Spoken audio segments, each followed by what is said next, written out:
W tym odcinku zabierzemy Was do kolejnego miejsca w Chorwacji, które zostało wpisane na listę Światowego Dziedzictwa UNESCO. Witajcie w Splicie.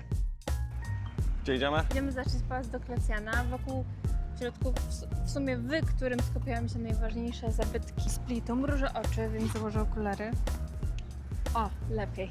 Jest to najlepiej zachowana rzymska budowla po wschodniej części Adriatyku, która została budowana w latach. 295 do 305. Najpierw miasto budowało się w środku tego pałacu, a później zaczęło się rozrastać na zewnątrz. I taka ciekawostka, podziemia, które są właściwie piwnice, które można zwiedzać, występowały w Grze o Tron. I też nie ma tam smoków.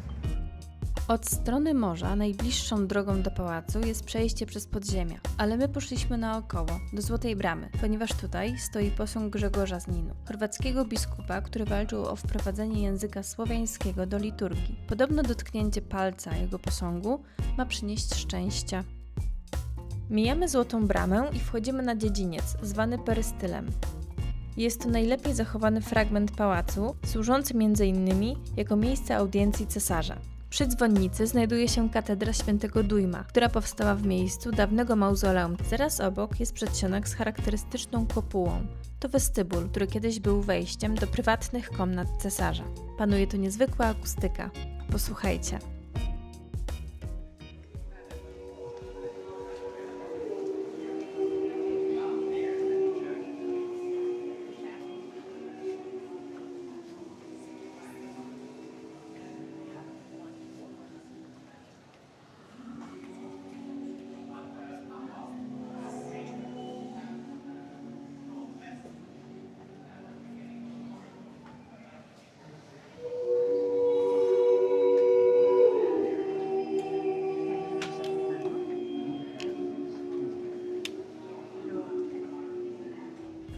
No to wdrapujemy się na dzwonnicę. Pierwsza część schodków jest stroma i wąska. Później zmienia się w szersze metalowe schody.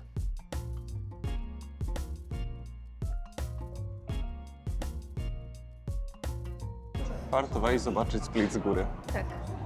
A jak nie chcecie, to zobaczycie u nas. Z góry rozciąga się widok na panoramę miasta. Tutaj możemy dostrzec zarysy murów pałacu, który był połączeniem cesarskich apartamentów i warowni. Dobra, schodzimy z dzwonnicy.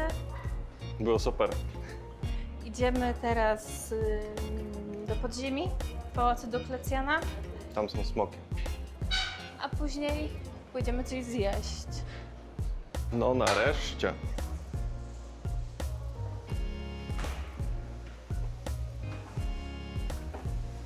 Uwaga na głowę. To jest miejsce idealne dla osób z lękiem wysokości i z klaustrofobią. Można zaliczyć oba. I dla osób, które wzięły płaskie buty. Albo klapeczki. O, w klapeczkach też to by było lub. Teraz przyjdzie Asterix i Obelix i się skończy. Tam jest Sfinks. Cesarstwo rzymskie nigdy nie upadło. Oni dalej to są. Chodzimy do podziemi. Tu będą smoki. Podziemia pałacu są odbiciem jego górnej części. Ich mury zachowały się niemal w nienaruszonym stanie. Główną funkcją piwnic było wyrównanie terenu pod pałac, izolowanie od wilgoci i wspieranie wyższych kondygnacji. Pomieszczenia służyły jako komnaty i magazyny. Przez lata zmieniały swoje zastosowanie. W pewnym momencie zaczęły pełnić funkcję śmietnika. Paradoksalnie dzięki temu zachowały swoją formę. Część tych piwnic składa się z 28 kwater. To było odwzorowanie tego, co było piętro wyżej, czyli pałacu. Na razie odkopano chyba 25 tylko, reszta jest zasypana. A tutaj możecie zobaczyć, jak wyglądał pałac w swojej okazałości. A teraz zostały już tylko te mury, nie? Aha. I tutaj byliśmy w katedrze, teraz tutaj jest dzwonnica.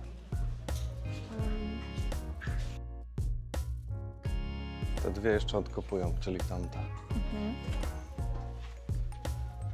Archeolodzy, oczyszczając podziemia, znaleźli belki wspierające strop, a nawet kamienne konstrukcje do produkcji oliwy.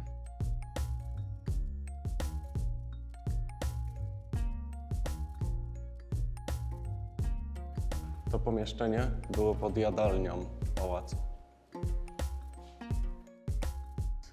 Czyli taka duża, odwzorowuje, nie? Wielkością. Znajdziemy tutaj również mapkę pokazującą akwedukt dostarczający wodę do Splitu.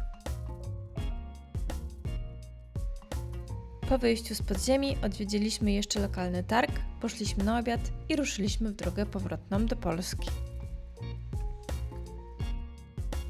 Magnesy, czapeczki, przywieszki, paski, wszystko. Wszystkie Dobra, pierdoły. wchodzimy do środka, bo z zewnątrz są same pierdoły, a w środku powinno być jakieś, W środku będą mniejsze pierdoły. no... Dobra. Ale fajne, ale fajne spodnie! Podobają mi się. Tak to wygląda.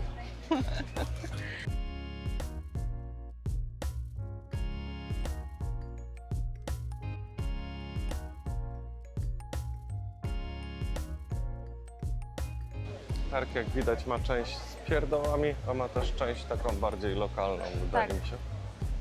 To są warzywa, owoce, miody.